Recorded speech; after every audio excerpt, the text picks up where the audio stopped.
Okay, let's dive right into this explainer and trace an absolutely incredible journey of scientific resolution. Today, we're moving all the way from the blurry, ancient philosophical guesswork of Greece and Rome straight into the hyper-advanced neurocomputational science of 2026. If you've ever wondered how humanity went from trying to read souls just by looking at a face to building AI that can literally decode your stress levels before you even say a word, well, you're in the exact right place. Here is our roadmap for today. We'll be looking at 1. The ancient art of form, 2. Electrifying the human face, 3. Culture, space, and movement, 4. Decoding the microexpression, and finally 5. The age of affective AI. And this timeline here beautifully maps out our historical jumps. It shows exactly how we evolved from viewing the body as this mystical map of the soul back in the 5th century BCE to seeing it as a computationally actionable data stream today. So let's jump to our first era and see how this whole thing kicked off. Section 1, the ancient art of form, the semiotics of character. Starting out with the classical foundations in ancient Greece and Rome, systematic observation was focused entirely on innate physical form, rather than, fleeting movements. Back in the 5th century BCE, there was this discipline called physiognomy. Basically, it was the belief that your physical appearance dictated your inner character. It's actually wild. Early physiognomists judged the great philosopher Socrates' character purely based on his nose. Because he had a snub nose, they interpreted it as a sign of innate lustfulness. And the funny part? Socrates didn't even deny the urge. He just famously claimed to have conquered those desires through sheer mental discipline. They honestly, truly believed the body was a fully legible extension of the soul. Now, by the time we get to ancient Rome, the focus shifted just a bit. Romans, like the writer Quintilian, actually created the very first taxonomies of facial gestures. But they viewed it completely through the lens of rhetoric and public speaking. For elite males, something as simple as a furrowed brow, or contrahitor, was deliberately trained. It was used as a tool for moral correction and to project authority. So they were literally etching culture into their bodies through this intense, disciplined practice. All right, Section 2, electrifying the human face, the mechanics of the soul. Moving into the Renaissance and the 19th century, scientists started stepping away from broad philosophy to view the body more as a mechanical system. A major pioneer here was a British physician named John Bulwer. He proposed this remarkably modern three-stage mechanical model of emotional expression way back in 1649. He theorized that we gather stimuli, then our brain makes a reflexive physical judgment that triggers our muscles, and then finally, that motion goes back to our consciousness to be felt as an emotion. I mean, he was light years ahead of his time, finally moving past those mystical humors and looking at actual nerves and muscles. And this mechanical approach paved the way for the 19th century French neurologist Guillaume Duchenne. In 1862, get this, he used electrical shocks on an old, toothless man who luckily had facial anesthesia, so he didn't feel any pain, to map exactly which muscles caused which expressions. Duchenne proved that a fake voluntary smile, which we often call a Pan Am smile, only uses the muscles around the mouth. But a genuine, spontaneous smile, that requires the involuntary muscles around the eyes. And that genuine expression is now forever known in the field as the Duchenne smile. Section 3, Culture, Space, and Movement, the 20th Century Shift.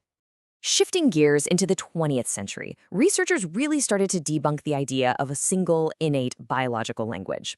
They realized that culture completely changes everything. Scholars like David Efron and Birdwhistell proved gestures aren't just purely genetic. Efron famously studied Southern Italian and Lithuanian Jewish immigrants in New York back in 1941, and he showed that their very distinct cultural gestures actually faded as they assimilated into broader American culture. Birdwhistell then came along and founded kinesics, arguing that body movements have a structure super similar to spoken language and are incredibly dependent on context. Following that, in 1963, anthropologist Edward T. Hall coined the term proxemics. Hall discovered that we all have this unconscious personal bubble that is deeply shaped by our cultural background. He proved that when someone crosses our spatial boundaries uninvited, it triggers these visceral, hardwired survival reactions in our brains. I mean, just think about how far away you stand from a coworker versus a loved one, right? This table breaks down those exact, universally recognized spatial boundaries.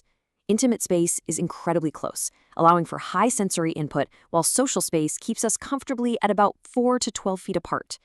Hall noted that misunderstanding these hidden dimensions of culture is actually what frequently leads to major interpersonal clashes. Section 4. Decoding the microexpression, quantifying the face. So the late 1960s and 70s brought us unprecedented, granular facial measurement. But this era also gave rise to some massive pop psychology misconceptions. You have probably heard this one, that 55% of all communication is facial and only 7% is the actual words spoken. This is known as Albert Mehrabian's rule. But we absolutely need to myth bust this right now. Mehrabian's rule only applies to highly ambiguous situations, specifically when a person's words do not match their facial expressions or tone. Think about it. If someone is angrily shouting, "I'm fine," you believe their face, not their words. It does not apply to normal, factual communication. Now, while that myth was spreading like wildfire, genuine breakthroughs were happening. In 1978, Paul Ekman and Wallace Friesen introduced the facial action coding system, or FACS. This allowed us to scientifically map out literally every visually discernible facial movement by breaking them down into specific numbered action units, like pairing action units 6 and 12 for a genuine happy smile. Ekman established that there are involuntary microexpressions flashing across our faces in a 25th of a second that are universal across all human cultures. Whether you're in downtown New York or a pre-literate society in New Guinea, the physical markers for disgust or happiness are exactly identical. Okay, Section 5. The Age of Affective AI, Neurocomputational Frontiers. So here we are today in 2026, combining cutting-edge neuroscience with high-performance computing to achieve things the ancient Romans literally couldn't even dream of. The biological foundation of our modern understanding relies heavily on mirror neurons. These are specialized brain cells that fire when we do something, but also when we just see someone else do it. These neurons are the actual biological engine of human empathy. And fascinatingly, reason scans show they absolutely will not trigger for artificial computer-generated voices that lack authentic emotional inflection. It turns out our brains have a built-in hardwired filter for what is real. But the technology is catching up fast. Modern emotion AI systems, using immense computational power, can now detect and reproduce human emotions with over 90% accuracy in controlled settings. And that leads us to a thrilling and honestly slightly eerie question about how machines are learning to read our live signals without pre-taught labels. Researchers are creating statistical models that allow AI to actually form emotion concepts simply from experiencing raw human data streams. AI pulls this off through something called multimodal fusion. It's not just looking at you. It uses neural networks to analyze your facial microexpressions. It tracks the pitch and microtremors in your voice, and it even measures your heart rate variability and sweat gland activity. It integrates all these sensory streams simultaneously to sense rising stress before we even utter a single word. What's more, AI is now utilizing the latest neurological framework, the theory of constructed emotion. This theory states that a fast heartbeat isn't an emotion on its own, it's just a bodily signal. Your brain looks at the environment to decide if that fast heartbeat means you're terrified or just super excited. AI systems are now being built to mimic this exact process, dynamically adjusting to context to understand exactly how you are feeling. The ripple effect of this is just staggering. This tech is changing everything. It's being used in healthcare right now to detect early markers of depression through subtle facial and vocal shifts. It's in our cars, monitoring emotional fatigue to prevent accidents, but it is also impacting how we navigate our daily urban life. The sociologist Irving Goffman had this concept called civil inattention, which is basically the polite way we briefly look at strangers and then look away to grant them privacy in public. Emotion AI, which is literally always watching and analyzing, deeply challenges this long-standing social norm. And this brings us to an incredibly important takeaway, because body language is no longer just a metaphor, but a technically actionable dimension of intelligence. We are at a point where systems absolutely must be built to respect boundaries. We're mapping human reactions into raw data, making privacy by design an essential, non-negotiable part of the engineering process itself.